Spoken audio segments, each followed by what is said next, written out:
وتعنيف آخر مطلع هذا العام لصفع أحد عناصر الهيئة لوجه شاب رفض أن يسلم جواله في سوق القبة بأبها.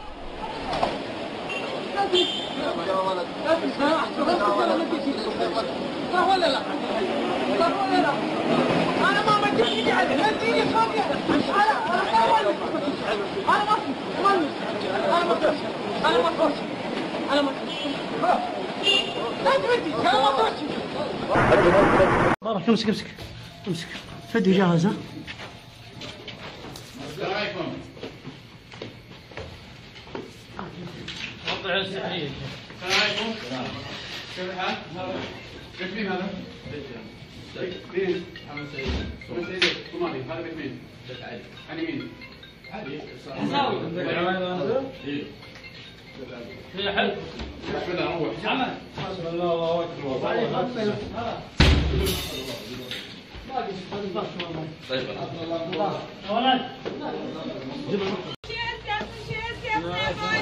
علي وينه؟ بس عليك حفظين 40 نووية قال. وجهك في الجدار. وجهك هناك.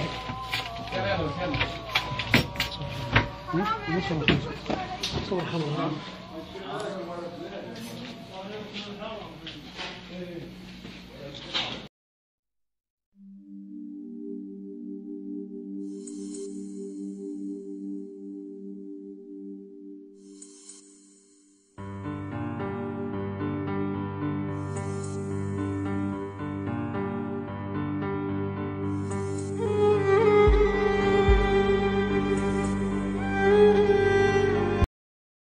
بسم الله الرحمن الرحيم.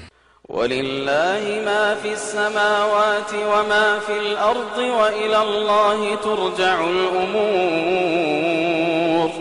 كنتم خير أمة أخرجت للناس تأمرون بالمعروف وتنهون عن المنكر وتؤمنون بالله.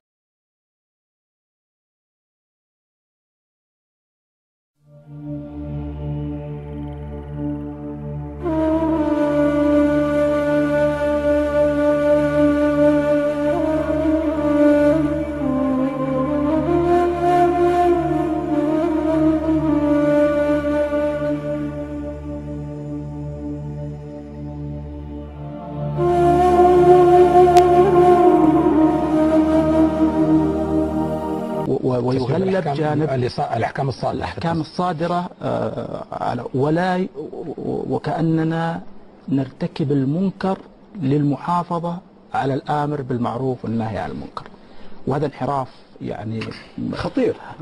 انحراف.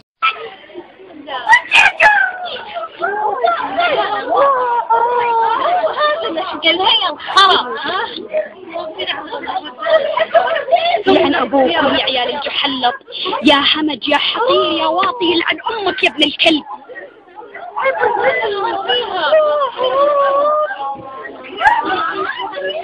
يلعن امكم يا والله لا افضحكم يا عيال الحرام. كأنه غنم الحقيقة دكتور، ولكن سأروي لك ما ذكرته زوجة المتوفي. قالت طبعا بأنها كانت معه وقت حدوث الحادث. أفادت أن أحد أعضاء الهيئة تناقش بحدة مع زوجها عندما كان زوجها يرفع صوت الراديو، وأنهم قاموا بملاحقته مع دورية أخرى للشرطة. والحديث هنا لزوجة المتوفي التي بترت يدها وهي حامل، وأنه عندما وقع الحادث لم يقوموا بإنقاذهم. إذا وقع هذا بهذا الوصف الذي قالته زوجة المتوفى، ما موقفكم من هذا؟ هذا جرم، هذا يعتبر جرم. والرئاسة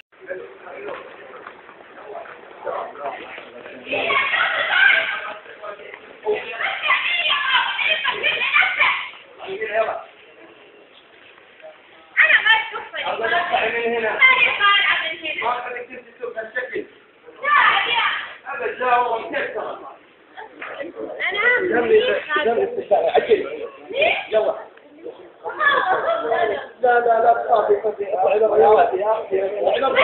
تخافي ما اسمح لك انت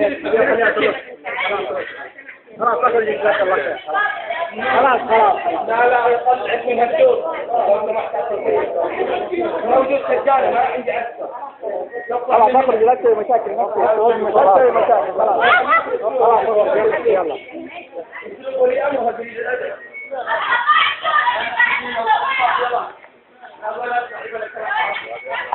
انت مع الصيغه بس انت السبب ترى.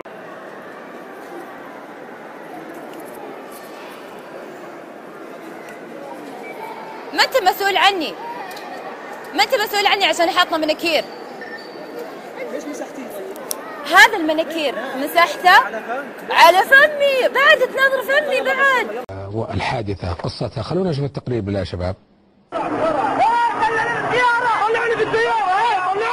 هي صرخات عادت ترتفع مرة أخرى.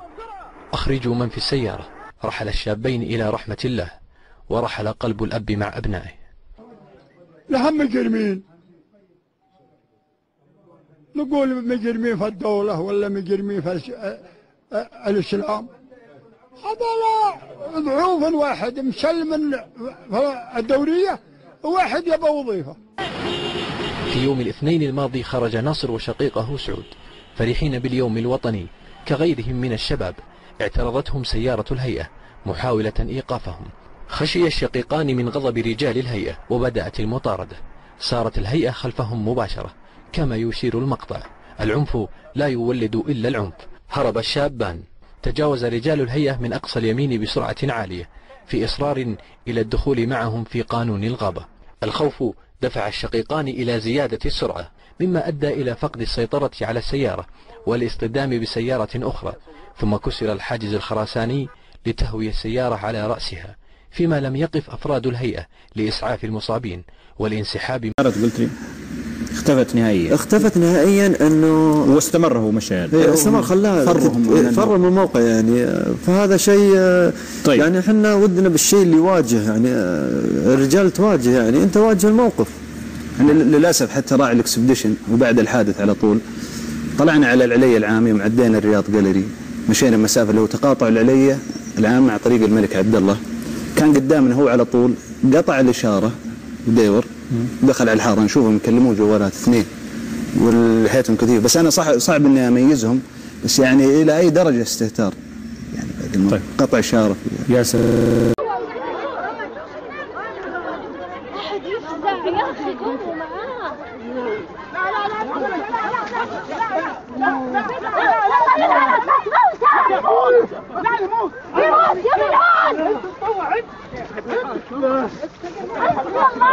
لا تخليه لا تخليه لا فكوها.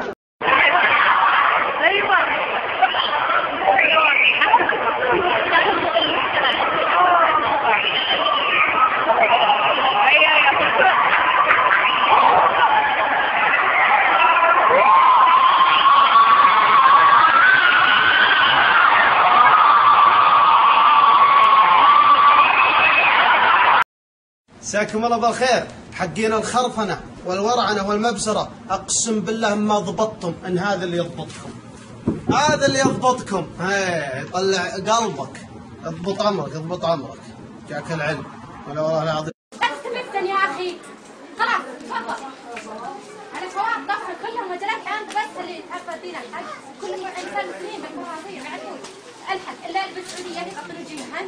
لا لا غطى الوجه ما هو مأمور فيه. بدي جلابيبنا بما نتعرف عليه بما نحس انه يستغني، لكن ما تأمرني اغطي وجهي. وبعدين هذا وانا امتلك بس كذا تستفزني يا اخي وانا انا بزارين قاعد نسوى بيهم. تفضل دورك شغل. لكن ما نغطي وجهنا. تفضل دورك شغل. تفضل دورك شغل. طالع الاصل هو تغطية الوجه، الاصل خط الضخم تفضل دورك شغل غيرنا. متأكدين الله قبل ما تستفزنا الله يطول عمرك خلص. متسترين قبل ما نشوفه ولا نعرف وش الهيئة ولا نعرف وش الخربوطة اللي يشهد الله عز وجل نساء العالم يدعون له والحرمين كلهم يدعون للهيئة.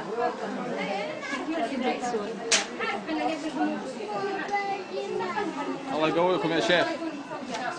سارة التي لم تناهز بعد 18 من عمرها كانت نائمة عندما اقتحم عليها أحد أفراد الهيئة غرفتها واعتدى عليها بالضرب والشتم كما تقول.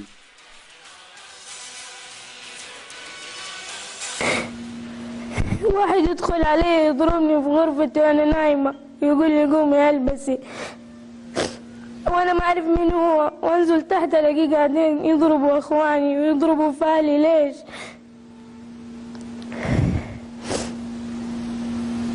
ولا تجد أم عبد العزيز سوى الدموع لتعبر بها عن الألم الذي يعتصر قلبها بعد أن وجدت نفسها خالية الوفاض من زوج وابنين كان ذنبهم الوحيد أنهم دافعوا عن شرف أهلهم على حد تعبيرها. لما رحت القسم لقيت يدهم مكلبشة ورجولهم كانوا بغرسلوهم عشان يسووا تقرير. أنا بكيت وأقسم بالله إني بست رجله طابت ويده وأقول له الله يستر عليك دنيا وآخرة، ما تودي عيالي كذا. الأم مهما كان قلبها يحرقه. قال خلاص أنت ضيعتي حق عيالك. كيف أنا أضيع حق عيالي؟ أم ما تقدر تشوف عيالها كذا مكلبشين بيدهم وبرجلهم سلاسل كأنهم مجرمين وزوجها. ذنبهم إنهم دافعوا عنه. هذا الذنب، ذنب إنه عيالي يدافعون عن شرف أمهم وأختهم. هذا ذنبنا، هذا مو خوف من الله. ايش اقول غير حسبي الله ونعم الوكيل عليهم، الله ينتقم منهم ان شاء الله دنيا واخره. وين الناس عندنا؟ وينك يا ابو عبد الله يا ابو متعب؟ تعال شوف الحاله هذه اللي احنا فيها، تعال. وكل ما نسال نقول ليش ما تطلعوهم بكفاله؟ على الاقل يجلسوا جنب امهم يا ناس. احنا اللي متصلين واحنا اللي شاكين. هم اعتدوا علينا في وسط بيتنا، هم لو يخاف الله ما ينكروا.